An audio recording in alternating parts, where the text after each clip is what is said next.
Fala, empreendedor, seja bem-vindo a mais um podcast da WeDoLogos. É aqui, neste podcast, que você aprende sobre marketing, gestão, vendas, atendimento, ou seja, tudo o que você precisa para alavancar o seu negócio ou para tirar o seu sonho de empreender do papel. Tudo diretamente da maior agência de design do Brasil.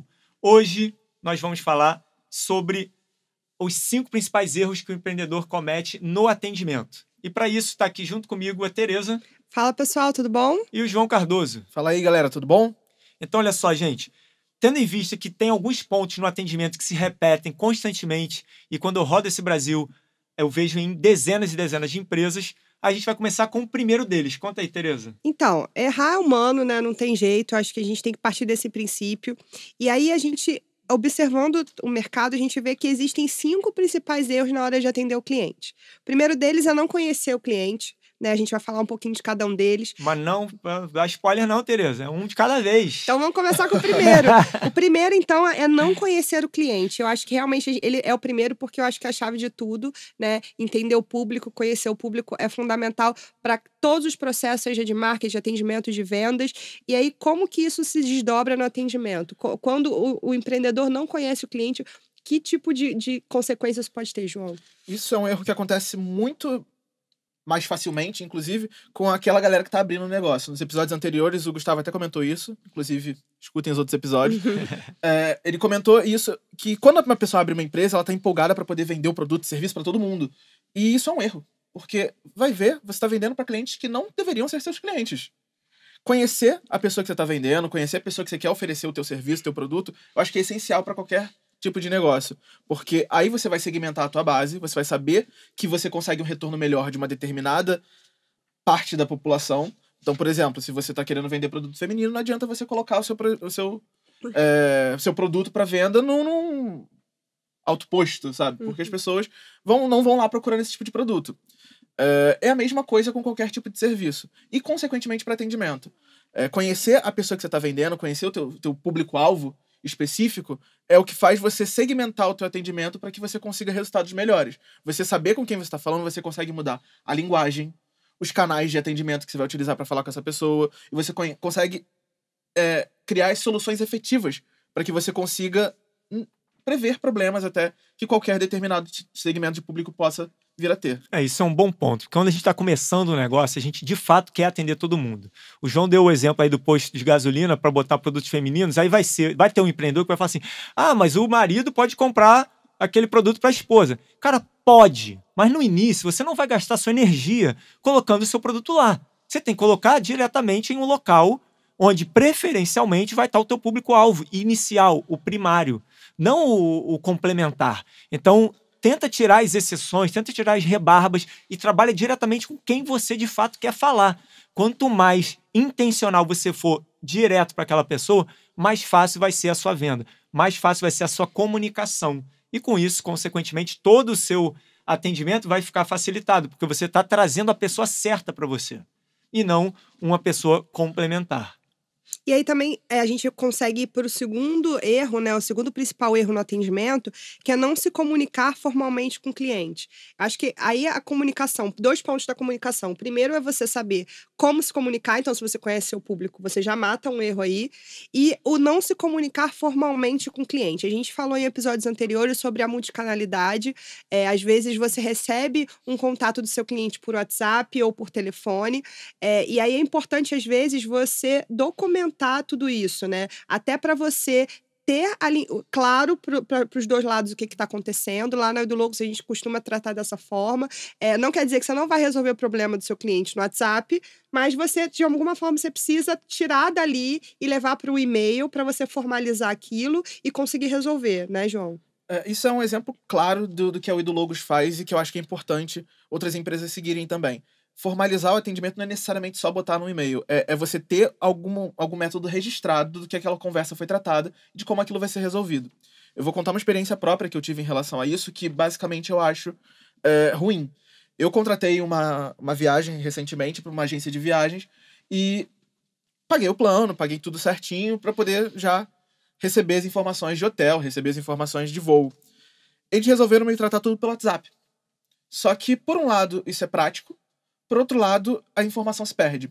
Inclusive, teve um dia que eu recebi uma mensagem no WhatsApp pedindo pra eu confirmar um voo até as 5 horas da tarde, pelo WhatsApp. E às vezes eu tô no trabalho, não mexo no WhatsApp, eu tô fazendo outras coisas. Eu não consegui confirmar aquele voo e eu perdi um voo muito bom porque eu não tive uma confirmação no WhatsApp até as 5 horas da tarde. Isso é absurdo.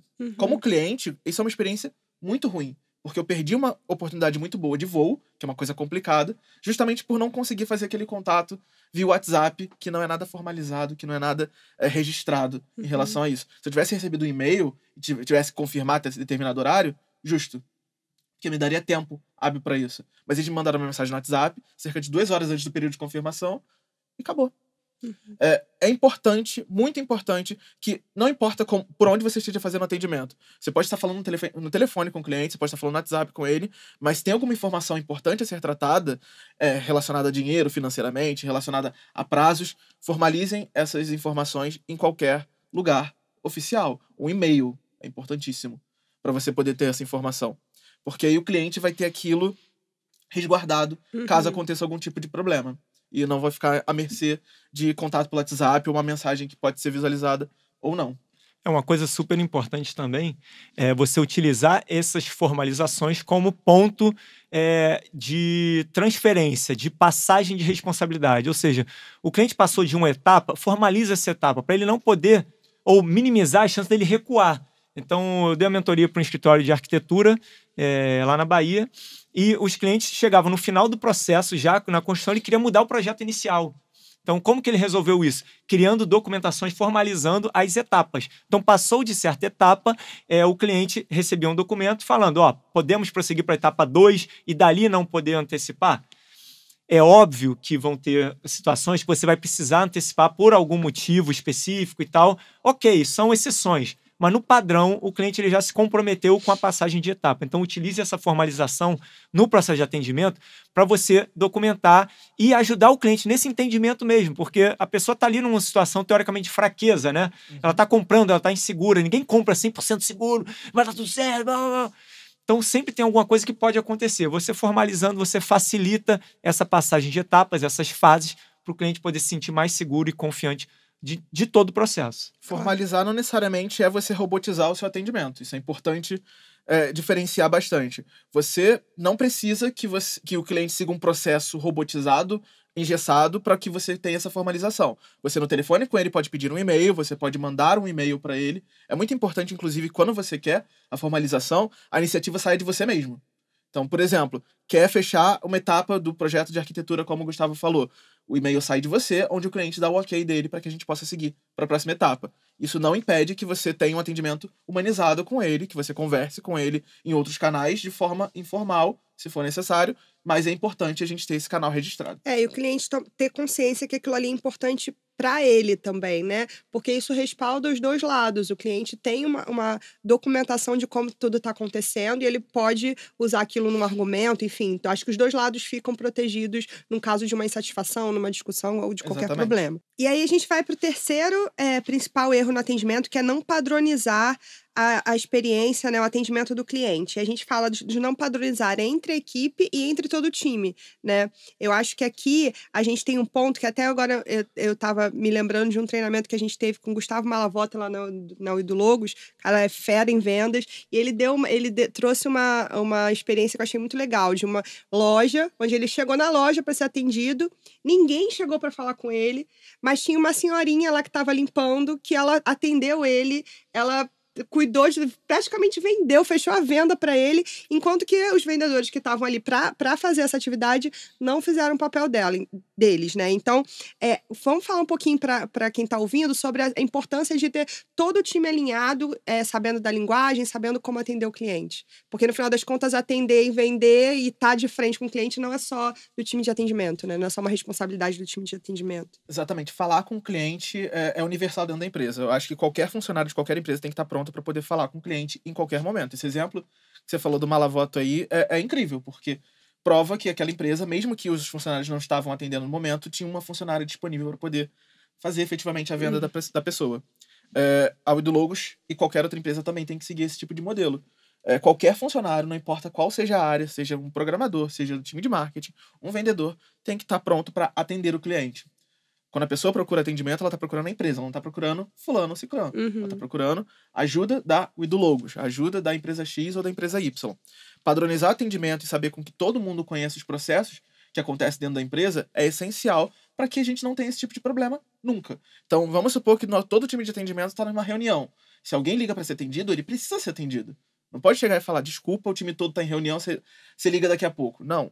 Ó, vou te ajudar nisso, se não tiver alguma coisa que eu possa te atender, eu vou pegar teu número que eles vão te retornar assim que possível. Ter aquele entendimento inicial, ter aquele approach inicial para que a pessoa se sinta segura de estar falando com alguém da empresa e sabendo que o problema dela vai ser resolvido, é essencial. Não importa se o problema vai ser resolvido na primeira ligação, no primeiro contato.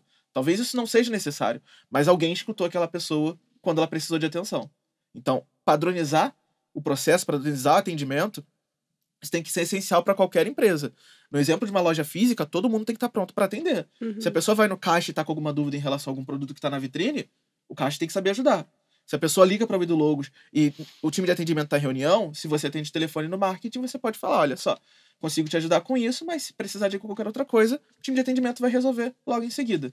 O cliente nunca pode ficar desamparado.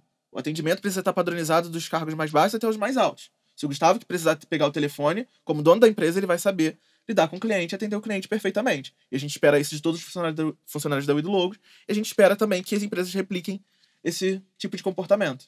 Padronizar não é criar um script que todo mundo lê a mesma coisa. Não tem coisa mais irritante no mundo receber aquela ligação que a gente já sabe que é de um call center que fala A, B, Z igual, sabe? É ridículo e não se faz mais isso. Então, você pode ter scripts orientadores, isso é bom, isso é interessante você ter, mas você não pode prender o seu funcionário a utilizar aquele script específico. É muito importante ele ter dinamismo, ter formas para ele poder adaptar, não é isso, João?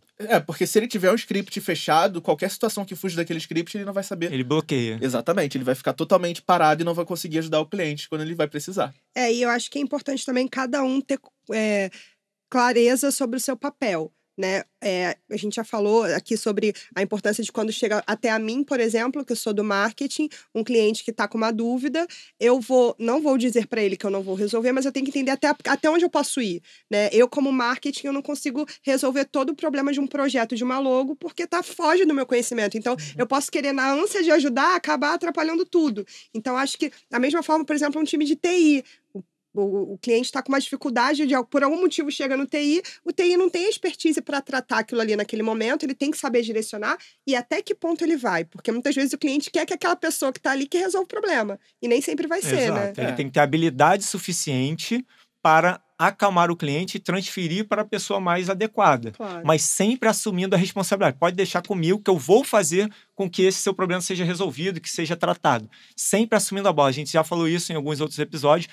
Cara, o atendimento sempre tem que assumir a bola. E leia esse atendimento como uma empresa inteira, como o João falou. E aí, o próximo erro que a gente vê bastante acontecer também é não fazer a gestão das informações que chegam através do time de atendimento. Então, pelo atendimento, a gente recebe tanto críticas, né, quanto pontos bons que estão funcionando, e aí a gente tem isso chegando por diversos canais e gerando diversos indicadores, e aí acho que muita empresa peca por não saber como tratar esses dados e como trazer disso possibilidades de melhoria, né?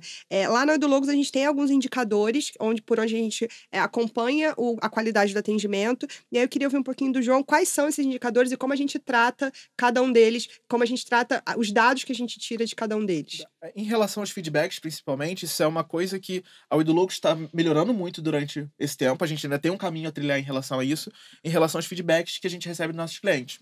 A gente solicita, numa avaliação final, sempre feedbacks em relação à experiência do cliente, que ele teve tudo em relação ao site, em relação ao contato com os nossos funcionários, em contato com o vendedor, com o atendimento, mexendo no site mesmo, e utiliza esses feedbacks para poder procurar melhorias. Todo e qualquer canal que você tiver, que você possa adquirir feedbacks do seu cliente, é importantíssimo que você registre esse tipo de informação. Então, por exemplo, se você, no final de um processo de compra, o cliente vai na sua loja, gostou do produto, você pode entrar em contato com ele pedindo algum tipo de feedback. Se você tem um site ou vende um serviço online, você pode mandar uma pesquisa de opinião para o seu cliente. É importante que, de alguma forma, seja pessoalmente, seja por telefone, seja virtual, você consiga fazer essa coleta de resultados junto a ele. E consiga efetivamente criar uma lista e para que você possa metrificar esse tipo de informação. Na Widologos a gente utiliza o NPS, né, João? Que é uma pergunta direta que indica se o cliente vai indicar a gente para um familiar, para um colega, de 0 a 10. Como é que é isso, exatamente? É exatamente essa pergunta. A gente pergunta para o cliente diretamente o quanto ele indicaria para familiar, amigo, conhecido, etc., a Widologos, no caso a empresa que está sendo metrificada, e a pessoa dá uma nota de 0 a 10 em relação a essa escala. Onde 0 até 6 a gente considera um número negativo. Se alguém perguntasse para essa pessoa, como é que foi a experiência na Widologos? Ela vai falar, foi ruinzinha, não gostei muito não. Quando ela dá uma nota de 7 ou 8, a gente considera essa opinião como neutra. Então, se alguém pergunta para ela responderia, foi ok, nada demais, foi ok. E se alguém dá uma nota 9 ou 10, a gente considera essa pessoa uma promotora. Basicamente, se alguém pergunta como é que foi a experiência lá na Widologos, ela diz, poxa, foi muito bom, recomendo, vai lá sim, consegui fazer minha identidade visual lá maravilhosamente bem.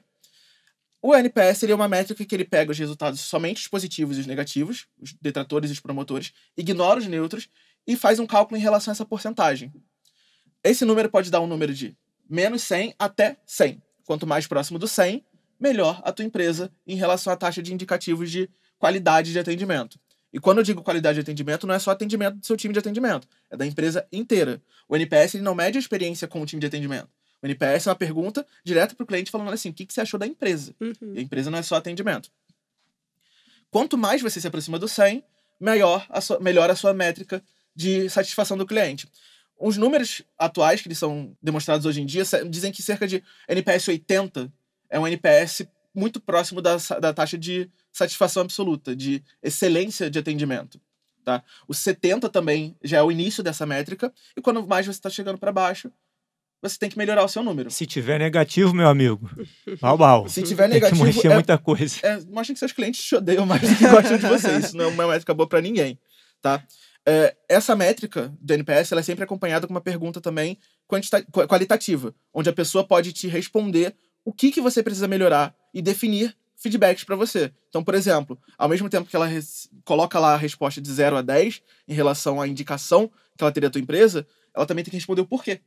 E aí você consegue pegar esse feedback, positivo ou negativo, para poder efetivamente trabalhar em melhorias para tua empresa. Mas para quem nunca ouviu falar de NPS, vamos pensar aqui na prática, como que funciona? O cliente fechou, por exemplo, na Widologos, né? Ele fecha um projeto dele com a gente. Em que momento que você pede isso e como é? É realmente só ele clicar lá e selecionar um número? Conta pra gente como é isso na prática. O NPS ele pode ser trabalhado para ser perguntado para o cliente em diversas etapas. Cada fechamento de ciclo você já pode perguntar a opinião do cliente em relação ao NPS. Então, por exemplo, vamos supor que você fechou a venda, a pessoa só conversou com o vendedor, você já pode inserir uma pesquisa de NPS ali para que ele avalie o processo até aquele momento.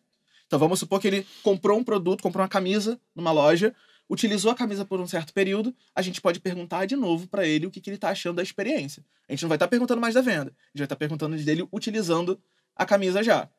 Depois de certo período, a gente pode perguntar de novo. Como é que tá a camisa? Você precisou trocar ela continuou com a mesma cor depois de você lavar?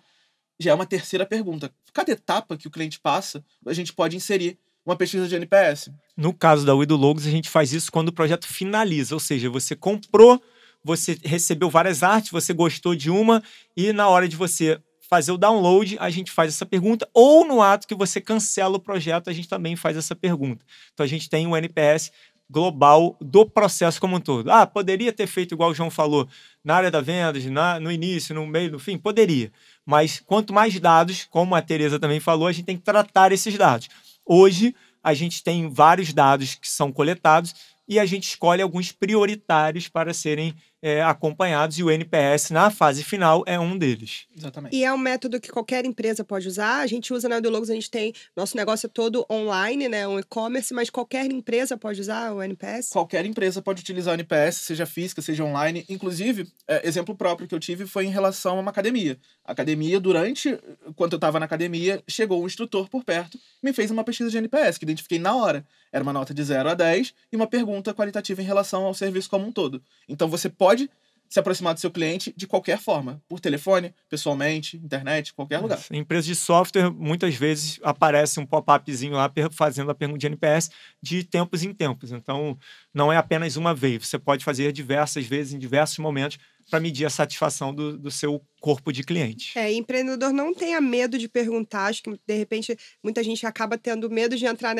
nesse ponto, com medo do feedback, né? E de como vai reagir a isso. Mas, como a gente já falou várias vezes aqui nesse nosso conversa sobre atendimento, feedback construtivo é oportunidade. Então, não tenham medo de perguntar. NPS, ele pode ser ruim. Que bom que você descobriu que ele é ruim, porque você vai poder fazer alguma coisa para resolver. Exatamente. Eu acho que a pior coisa que tem é quando você está oferecendo um serviço ou um produto que não está legal, não está agradando o seu público, e você realmente não sabe, porque você não pergunta. Então, acho que é importante perguntar, é importante pesquisar e tratar isso de alguma forma, né?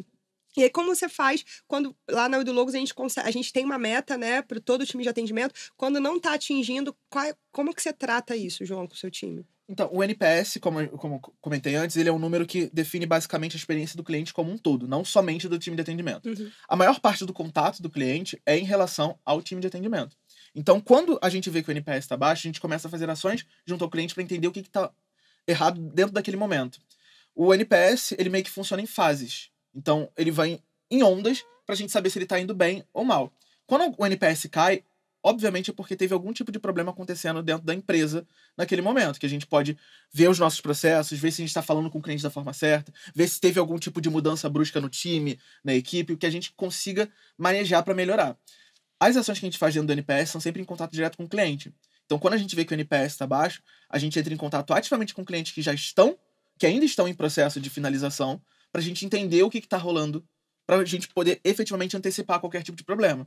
Normalmente, quando a gente cai no NPS, a gente faz esse tipo de ligação, a gente consegue identificar, por exemplo, que a plataforma está com certos erros em determinados momentos, que algum tipo de comunicação foi feita de maneira incorreta, talvez por um funcionário que ainda estava em treinamento. Então, a gente consegue remediar esses problemas para que quando eles forem dar a nota lá na frente, aquele problema já esteja resolvido. É importante destacar que a gente pega no final do processo. Então, demora 15, 30 dias. Então, se o cliente está insatisfeito, ele demorou 30 dias ali para nos dizer essa informação. Então, a gente tem que corrigir o mais rápido possível para, como o João falou, essa onda não vir mais ondas aí de 30 dias de clientes insatisfeitos. Então, quanto antes você souber da informação, quanto antes você colher feedback do seu cliente, mais assertivamente você vai estar entrando e resolvendo a dor do seu cliente. Perfeito. E o quinto maior erro que a gente tem observado no atendimento ao cliente é não cumprir com o prometido, não entregar o prometido. Né? Isso eu acho que é um dos mais graves. Né? Talvez, não sei se isso acaba no atendimento, mas muitas vezes começa lá na venda, né? Que você acaba querendo ganhar aquele cliente, acaba prometendo mais do que você consegue entregar, e aí lá no atendimento o time tem que cuidar disso. Como que você acha que você vê esse cenário hoje no Brasil, João? Antes do João comentar, eu só queria pontuar que a obrigação da empresa cumprir o que ela promete. A empresa, existe uma promessa, da promessa existe a mensagem, da mensagem a gente constrói logo, constrói site, constrói tudo. Então a empresa, ela nasce do que ela está prometendo para o cliente. Então a obrigação da empresa cumprir o que ela prometeu.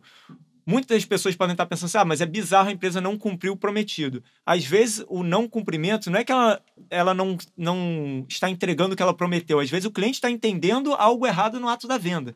Então, é muito importante a comunicação como um todo estar bem alinhado, essa mensagem está bem alinhada, para que essa promessa seja entendida da forma que deveria e ser entregue da forma que foi combinada. Exatamente. A palavra meio que resume isso tudo é expectativa. A expectativa do cliente nasce no momento que ele conhece a empresa. Não é quando ele conversou com o vendedor, não é quando ele está durante o processo. A partir do momento que ele escuta o nome, por exemplo, o Edulogos, ele vai ter uma expectativa em relação do que a gente pode oferecer para ele. Essa expectativa tem que ser extremamente alinhada em todas as etapas. Seja nas estratégias de marketing que a gente manda para ele, seja na conversa com o vendedor, seja durante o desenvolvimento do projeto, até efetivamente a finalização. A gente precisa se manter íntegro e sincero em relação ao que a gente pode entregar para ele.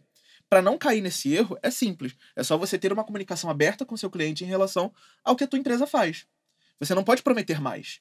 Se você não pode cumprir mais, você não tem por que prometer mais. Você simplesmente vai prometer o que você consegue entregar e saber se é aquilo que aquele cliente está precisando. É, claro, porque no final, na do Logos a gente tem bastante preocupação com isso, né? A gente tem essa preocupação de estar com a linguagem afiada e todo mundo tá conversando na mesma língua, todo o time tá conversando na mesma língua para que a gente consiga entregar e atender as Não, e expectativas. mesmo assim acontecem falhas de E- comunicação. Exatamente. Não é, sabe, não é absurdo. Acontece, porque Sim. comunicação não é o que você fala, é o que a pessoa entende. Claro. Então, cada vez mais você tem que melhorar e afiar o machado. Isso volta até à questão da formalização, que a gente conversou um pouco antes, porque é importante também que informações que estão meio escassas entre a troca entre a empresa e cliente sejam formalizadas para que a gente tenha, e o cliente também, obviamente, o resguardo do que está sendo tratado. E às vezes uma alternativa também para lidar com a questão da expectativa, que a gente adotou na do Logos também, é a garantia de qualidade, né? Então a gente oferece um produto, alinha as expectativas com o cliente e muitas vezes não atende o que ele estava esperando daquele serviço. Talvez a expectativa dele fosse outra, o entendimento dele fosse outro, e para sanar, contornar esse problema, a gente tem uma garantia de qualidade, né? Sim. Que pode ser aplicada. Você acha que pode ser aplicada em qualquer negócio? A lei brasileira já obriga o empreendedor a dar 7 dias de satisfação, né? A gente aumentou isso para 30 dias porque a gente confia no nosso trabalho, confia nos nossos designers. Então, a gente traz a responsabilidade para dentro de casa. Cara, tá inseguro de comprar? Pode comprar, porque se em 30 dias você não gostar, a gente devolve seu dinheiro. Levando em consideração que o projeto de logo demora 7, 15 dias, você tem tempo suficiente para pedir ajuste, para trabalhar, para ficar o processo todo completo. Então, você pode utilizar a garantia como um argumento de venda e de tranquilização do cliente. Isso é muito importante. Legal. Então, a gente falou aqui hoje sobre os 5 principais erros no atendimento, né? A gente falou sobre falta de conhecimento do cliente, sobre não se comunicar formalmente com o cliente, a falta de padronização do atendimento. A gente falou também sobre não fazer a gestão das informações do cliente, e agora a gente acabou de comentar também sobre como contornar problemas quando a gente não cumpre o prometido ou não atende a expectativa do cliente, né? Se você tem mais dúvidas sobre atendimento, coloca aqui embaixo, comenta com a gente, para a gente poder trazer o João novamente aqui e bater diversas outras bolas com ele e respondendo todas as perguntas de vocês. A nossa intenção aqui nesse podcast é trazer os nossos especialistas da do Logos de marketing, atendimento, vendas, para compartilhar com vocês como é a nossa rotina, trazer como anda o mercado em cada um desses temas, né, desses segmentos. Então, quanto mais vocês também perguntarem, mais conteúdo a gente pode trazer para vocês. É importante essa interação. O João está aqui, vai estar sempre lá com a gente, está há 4 anos com a gente e ele tá Foi bom aqui. para você, João? Foi maravilhoso. Bom, a gente está muito feliz. Muito bom, pessoal. Esse foi mais um podcast da do Logos. A gente continua esse papo também no grupo do Telegram. O link está no Instagram da do Logos, @Logos. E a gente também tem a gravação desse podcast. Quem quiser ver a gente no YouTube, pode ir lá ver. Quem quiser ver fragmentos, partes mais importantes do podcast, está no Instagram da do Logos. E no meu Instagram também, @Gustavo Mota Real. Lá vocês podem ver as nossas carinhas também. Aqui vocês estão ouvindo, vocês vão conhecer a gente. É isso aí, pessoal. Um forte abraço. Valeu. Obrigada. Um abraço, gente. Tchau, tchau. Tchau.